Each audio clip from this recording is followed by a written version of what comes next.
When tension shows up in a relationship, something else shows up with it. Fear. Not always loud, not always obvious, but it's there.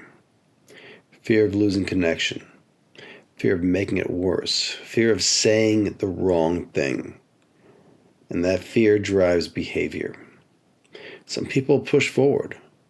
Some people pull away. Some people slow everything down. 3 different reactions, all trying to protect something.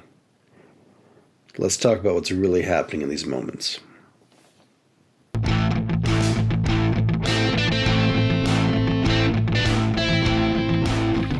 Hello and welcome to Thrive Within. I am your host, Marc, a life coach, educator, and someone who's passionate about helping you live more fully, honestly, and aligned with who you really are.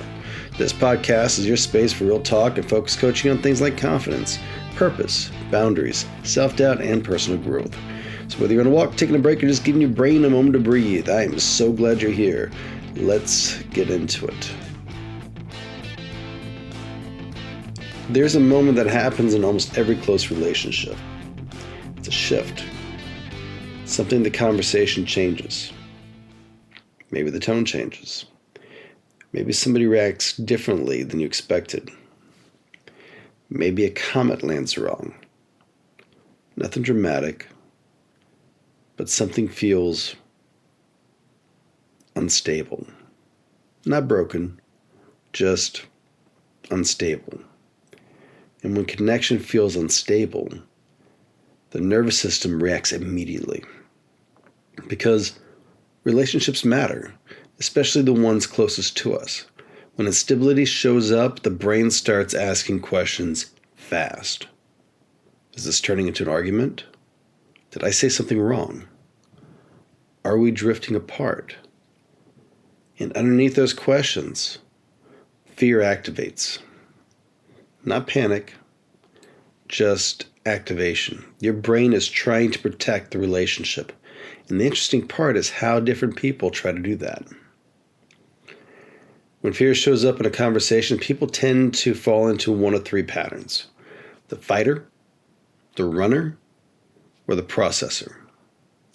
Now, these aren't personality labels. They're nervous system reactions under tension. The fighter moves toward the tension. They lean in. They want to address the issue immediately. If something feels unstable, they want to stabilize it, and they want to stabilize it fast. They ask questions, they clarify, they try to finish the conversation. The strength of fighters is courage. They're willing to face discomfort directly. But the risk is urgency. Because sometimes the push to resolve something quickly can create pressure, even if that wasn't the intention. The runner moves away from the tension. They step back, they disengage, they create space, not because they don't care. It's usually the opposite. It's because the intensity of the moment just feels overwhelming. Distance gives them room to regulate. The strength of runners is self-protection. They instinctively avoid escalation, but the risk is perceived in distance. Because when someone pulls away mid-conversation, the other person can interpret it as being disengaged, even when that wasn't the intention. Now, the processors slow everything down. They don't rush toward the conflict, but they don't run away from it either. They think. They analyze.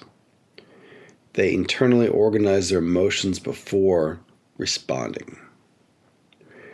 Processors need clarity before they speak. The strength of a processor is depth. They want to respond thoughtfully instead of reactively. But the risk is delay, because silence or slow responses can sometimes create confusion in the other person. Different fear, same goal. Now, here's the important thing. All 3 patterns are responding to fear. Just different fears. and fighters fear instability. If something feels unresolved, they want to stabilize it immediately. Runners, they fear escalation. If emotions rise too quickly, they instinctively create distance. And processors fear miscommunication. They want to think carefully before responding. Different fears, same goal. Protect the relationship. And that's the important part. Most people aren't trying to hurt the relationship. They're trying to protect it. They just protect it differently. This is where tension really begins, because when different patterns interact, misunderstandings happen. A fighter sees a runner withdraw and thinks, why are they pulling away? A runner sees a fighter push towards and they think, why are you escalating this? A processor sees both and thinks, why is this moving so fast? No one is trying to damage the relationship, but when a nervous system is protecting it in a different way, then that's when awareness becomes most powerful. Because once you recognize the pattern, you stop assuming intent and you start understanding the behavior. There's a moment in every tense conversation where instinct wants to take over. The moment is small, but it matters. It's the beat.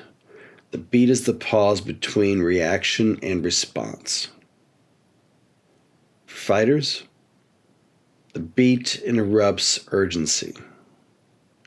For runners, the beat interrupts withdrawal. And for processor, the beat interrupts overthinking. The beat is where awareness lives, and awareness changes the behavior. Maturity in relationships doesn't mean changing your wiring. Fighters don't have to become runners, and runners don't have to become fighters, and processors don't have to speed things up. Maturity means that regulating your pattern means that fighters learn to slow urgency. Runners learn to stay present during the discomfort. And processors learn to communicate while they're thinking. No pattern is wrong. Unregulated patterns are what create the problems. But a regulated pattern, that creates stability. And here's where the real shift happens. When fear activates, urgency feels protective. But patience protects better. Patience creates space. And space allows you to regulate. And when you regulate, that allows clarity. And clarity strengthens the connection. When people feel safe in a conversation, they listen differently. They respond differently. They open up instead of shutting down. And patience creates that safety. Something powerful happens when you stop reacting immediately. Trust begins to grow because the other person learns something about you. They learn you don't panic under tension. They learn you don't escalate immediately. They learn that you can stay grounded even when things feel unstable. And that steadiness, that matters because that emotional steadiness builds a relational safety, and relational safety builds deeper connection. Fear shows up in relationships. That's normal. But fear doesn't have to control behavior. Awareness changes everything. And when you understand the patterns, the fighter, the runner, the processor, you stop assuming people are against you. And you start realizing they're protecting something, just like you are. When you create a little space between instinct and response, you build stronger conversations. You build stronger relationships. And ultimately, you become a better version of yourself. I'll see you next time.